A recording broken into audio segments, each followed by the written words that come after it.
சிந்திப்போமே.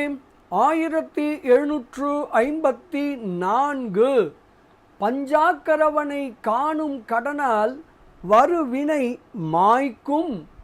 ஸ்ரீ கச்சியப்ப மாமுனிவர் விளக்குகிறார். கடவுளை, அதாவது பஞ்சாக்கர தேசிக மூர்த்தியை ஆபரணமாக பூண்டு கொள்க.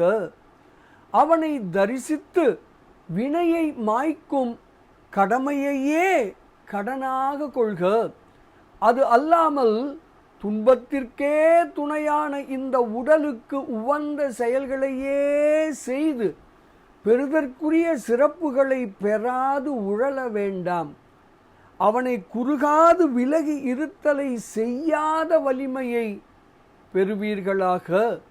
இப்படியாக வினை மாய்க்க ஒரே வழி பஞ்சாக்கரவனை தரிசித்தலே என்று விளக்குகிறார் ஸ்ரீ கச்சியப்ப மாமுனிவர். பாடலை காணலாமே.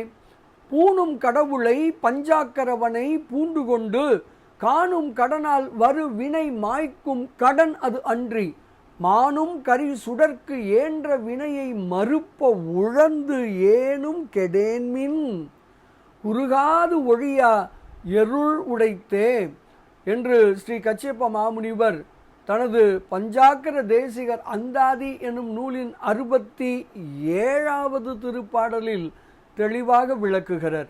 பஞ்சாக்கரவனை தரிசிப்போம், வினை தீர்ப்போம், பேரானந்தத்தில் திளைப்போம் திளைப்போம் திளைப்போம். இனிய வணக்கம். சிவாய நம.